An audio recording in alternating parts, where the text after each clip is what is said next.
அவர் ஏன் இந்த முடிவு எடுக்கிறார்? இந்த தேர்தல் தான் கடைசி தேர்தல்.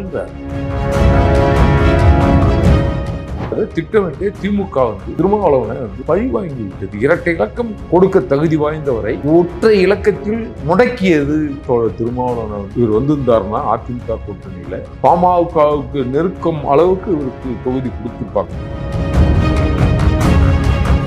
தொடக்க கால பேச்சின் மூலம் தான் அதற்கு முக்கியமான கூட்டணி தலைவர் அப்படின்னு ஒரு நேரத்தில் சொல்லியிருந்த திருமாவளவன், அவர் கொள்கை கூட்டணி என்று பேசினதெல்லாம் இவருக்கு ஒன்னா கொள்கை கூட்டணியா இருந்திருக்கவே தவிர இவர்களை திருமாவளவனை திமுக திட்டமிட்டே வஞ்சித்தது, அந்த மக்களை இழிவுபடுத்தி, பெரும்பான்மை மக்களை இழிவுபடுத்தி தான் நம்ம அவங்க கனிமொழியை உங்களுக்கு தெரியும். அவங்கள மாதிரி பொய் பேசுவதற்கு இந்திய மண்ணிலே ஆள் இல்லை. அதுவும் பொய்யான வாக்குறுதிகளை கொடுப்பதை கருணாநிதியை மிஞ்சிவிட்ட இந்த கனிமொழி.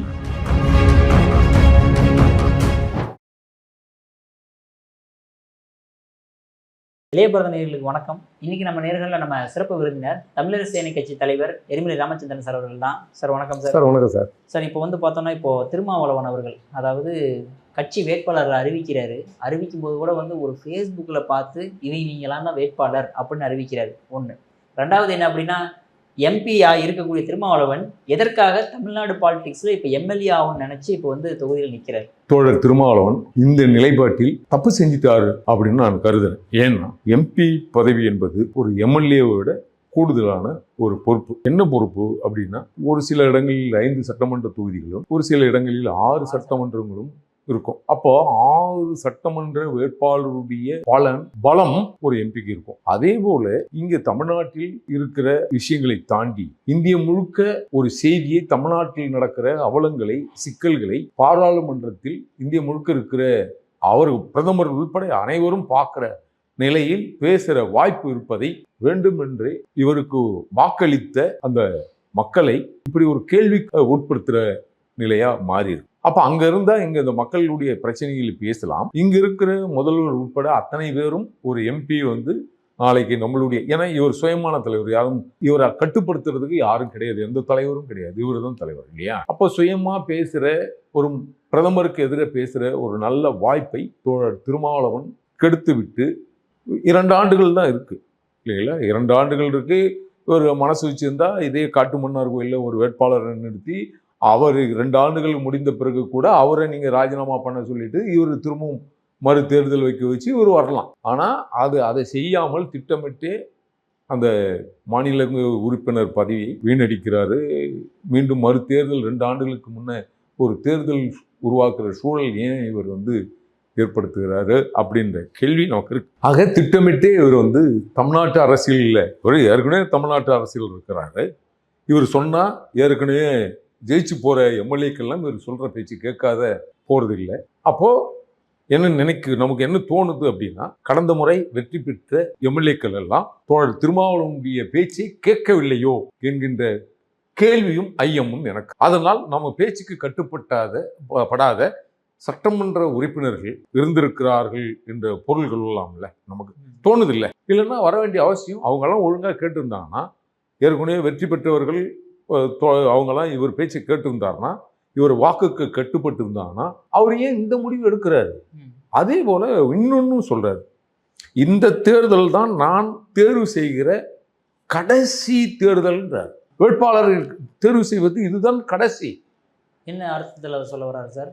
இதுக்கு மேல நான் யாரையும் நான் தேர்வு செய்ய மாட்டேன், நிறைய பேருக்கு மன வருத்தம் வருது, அதனால நான் தேர்வு செய்ய மாட்டேன், அது கமிட்டி குழு அவங்க முடிவு பண்ணிட்டோம், இறுதியா வேணா நான் பாத்துக்கிறேன், அவங்க தேர்வு பண்ணி இவங்களை நிறுத்தலான்னு முடிவு பண்ணிட்டா பழி அவர் பேர்ல வரலாது இல்லை. அதனால இந்த தேர்தலில் நிறைய பேர் அவரை விமர்சனம் பண்ற ஒரு சூழலுக்கு தோழர் திருமாவளவன் தள்ளப்பட்டார். அதனால இப்படியான ஒரு அறிக்கையை கொடுக்க வேண்டிய நிர்பந்தம் வந்துச்சு.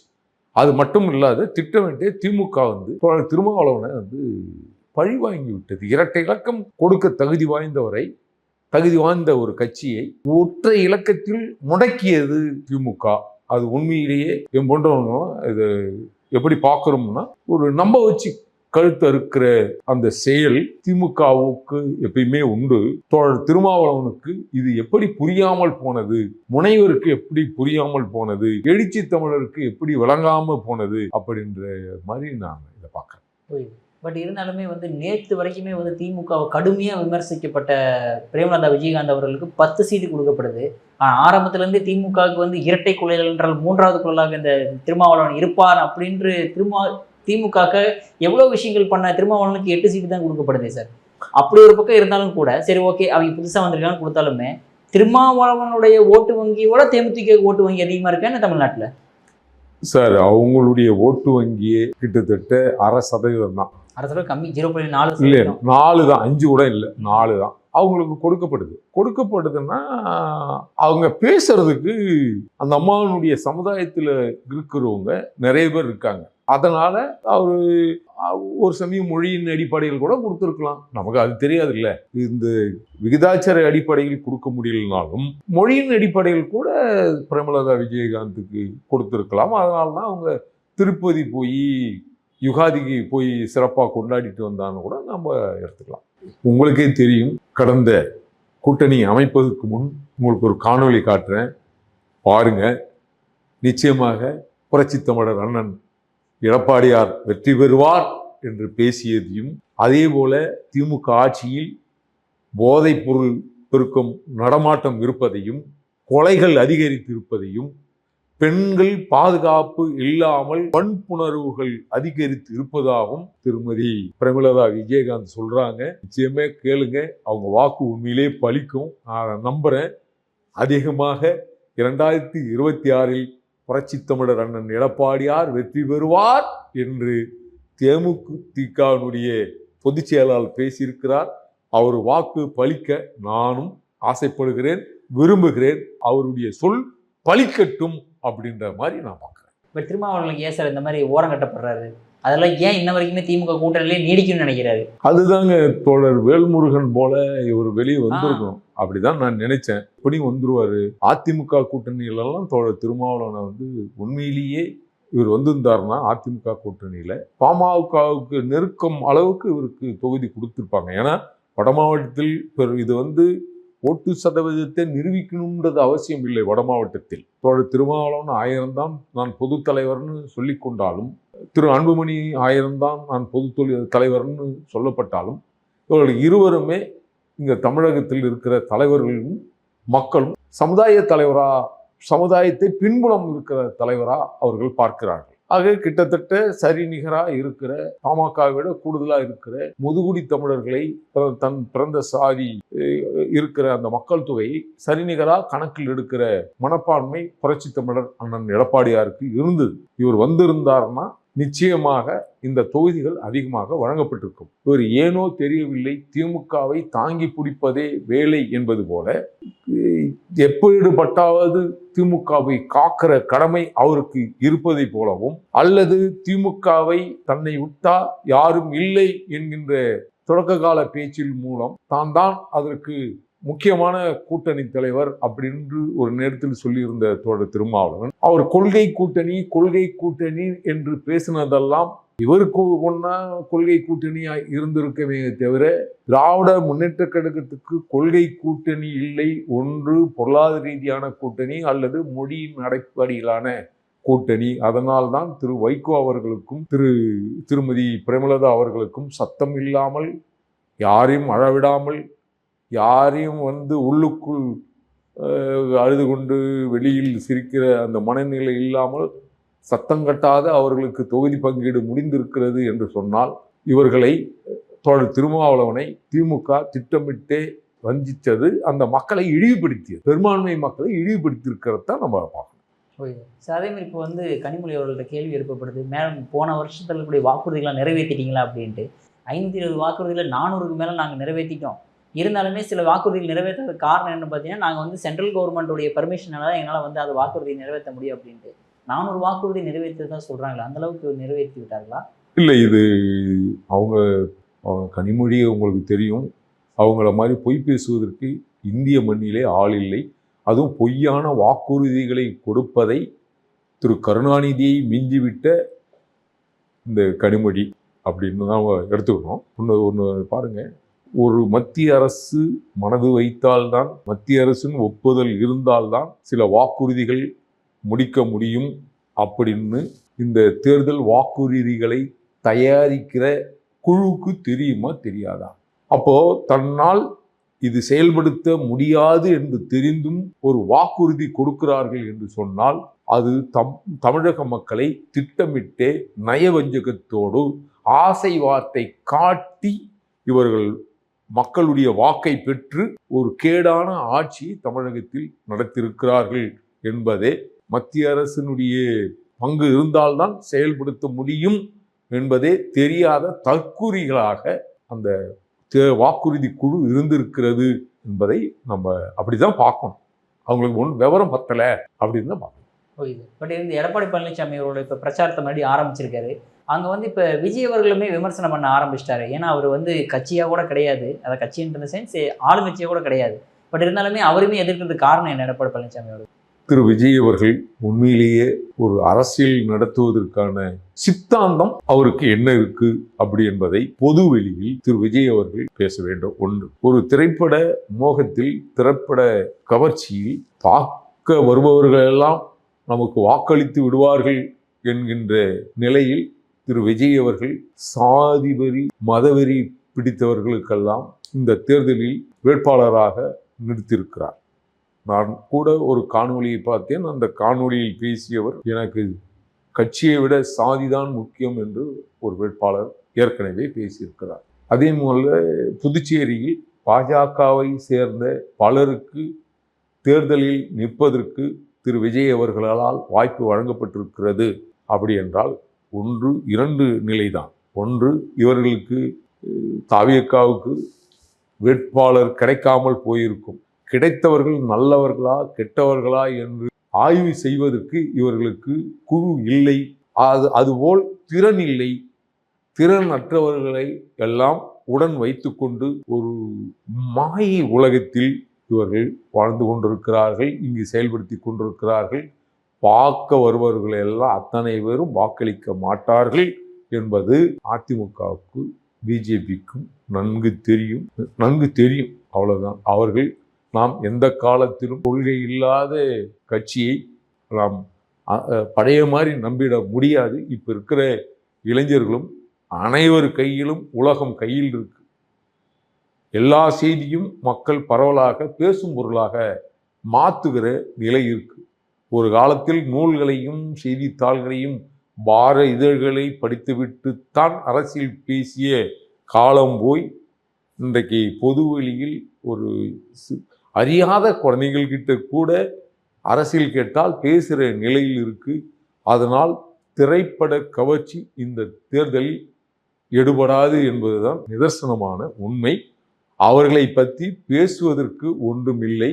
அதனால்தான் புரட்சி தமிழர் அண்ணன் எடப்பாடியார், நீங்கள் கரூர் அண்ணன் மட்டும் இல்லாது இருந்திருந்தால் கரூரில் நடந்த சம்பவம் திமுக தான் காரணம் என்கின்ற அடிப்படையில் எதிர்க்கட்சி தலைவர் அண்ணன் எடப்பாடியார் பேசாமல் இருந்திருந்தால், துணை நிற்காமல் இருந்திருந்தால் திரு விஜய் அவர்கள் சிறை சென்றிருப்பார் என்பதுதான் உண்மை. அவர் சிறை போவதை காப்பாற்றிய பெருமை புரட்சி தமிழர் அண்ணன் எடப்பாடியாருக்கு இருக்கு. ஏனென்றால் திரு கருணாநிதியினுடைய பிணம் மெரினா கடற்கரையில் அடக்கம் செய்வதற்கு புரட்சி தமிழர் அண்ணன் எடப்பாடியார் எப்படி ஒரு வாய்ப்பு அளித்தாரோ, அந்த நன்றி விசுவாசம் கூட இல்லாத திமுக எப்படி புரட்சி தமிழரிடம் நடந்து கொள்கிறதோ, அதே போல ஒரு சிறு துளி கூட நன்றி விசுவாசம் கரூர் சம்பவத்தில் இந்த செய்தியை எப்படி கொண்டு போனார் என்ற நன்றி விசுவாசம் கூட தாவேகாவுக்கு இல்லை என்று சொன்னால், இவர்களெல்லாம் தமிழக மக்களுடைய நம்பிக்கையை எப்படி பெறப்போகிறார்கள் என்கின்ற கேள்வி நமக்கு இருக்கு. அதே மாதிரி எப்பவுமே பாரஞ்சித் அவர்கள் வந்து ஒன்றா திமுகவுக்கு எல்லாம் திருமாவளவனுக்கு தான் எப்பவுமே சப்போர்ட் பண்ணுவார். இப்போ திடீர்னு வந்து பொற்கொடி ஆம்ஸ்ட்ராங் அவர்களுக்கு, அதுவும் அதிமுகவில் இருக்கக்கூடிய பொற்கொடி ஆம்ஸ்ட்ராங் அவர்களுக்கு வந்து சப்போர்ட் பண்ணுறதா சொல்லிட்டாரே சார், எதனால் இந்த மாற்றம்?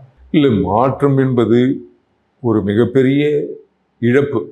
அது ஒரு குடும்பத்துக்கு ஏற்பட்ட இழப்பு இல்லை, அது ஒரு சமூகத்துக்கு, அதுவும் சென்னை பூர்வக்குடி தமிழர்களுக்கு, முதுகுடி தமிழர்களுக்கு ஏற்பட்ட ஒரு இழப்பு.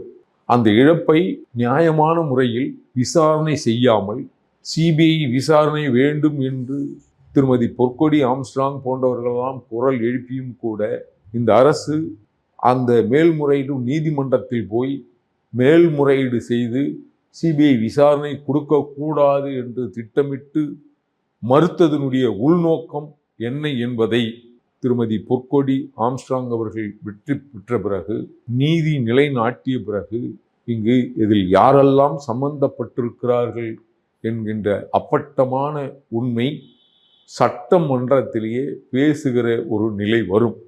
ஒரு நேரத்தில் திரு ரஞ்சித் அவர்கள் பிஜேபியை ஆர்எஸ்எஸ் கட்சியாக பாவித்த திரு ரஞ்சித், ஆர்எஸ்எஸ் சம்பந்தப்பட்டவர்கள் திமுக கூட்டணியில் செல்வகுமார் பேர் போன்றவர்களெல்லாம் ஆர்எஸ்எஸ் கட்சியில் இருந்தவர்கள் எல்லாம் திமுக கூட்டணியில் சீட்டு வாங்கியிருக்கிறார்கள் என்பது ஒரு பக்கம் தெரிந்தாலும் கூட, திமுக கூட்டணியில் இருக்கிற இஸ்லாமிய கூட்டணியில் இருப்பவர்கள் அவர்கள் மதத்தின் அடிப்படையில் கட்சி வைத்திருக்கிறார்கள் என்பது கூடவா யாருக்கும் புரியாமல் போயிருக்கும். ஆக ஒரு மதத்திற்கை ஆதரித்து, ஒரு மதத்தின் பெயரால் அமைப்பு வச்சிருக்கிறவர்களை ஆதரித்து அவர்களுக்கு சீட்டு வழங்கிவிட்டு சாதி வெறி பிடித்து இந்த முக்குளத்தோர்னு சொல்கிற புலிப்படை எலிப்படைன்னு யாரோ ஒருத்தர் சொல்லி திரிகிறாரு. அவரு சாதிய பின்புலத்தில் இருக்கிறாரா, சாதி தலைவர் தானா? ஒரு பக்கம் மத ரீதியான பேசுகிற எஸ்டிபி போன்ற கட்சிகளுக்கு சீட்டு கொடுக்கப்பட்டிருக்கு. ஒருவரும் இதுபோல சாதி பேசுகிற திரு கருணாஸ் போன்றவர்களுக்கு சீட்டு கொடுத்தது. ஆக மதம் சாதி வந்துவிட்டது. மூன்றாவது ஆர்எஸ்எஸ். செல்வகுமார் தன்னை ஆர்எஸ்எஸ் என்று சொல்லிக் கொள்வதில் பெருமை கொள்கிறேன் என்று பேசியவர் இருக்கிறார்கள். அப்படி என்றால் மதவாதம், சாதியவாதம் அதெல்லாம் எங்கு இருக்கிறது என்று சொன்னால் அது திமுகவில் தான் இருக்கிறதே தவிர அதிமுகவில் இல்லை.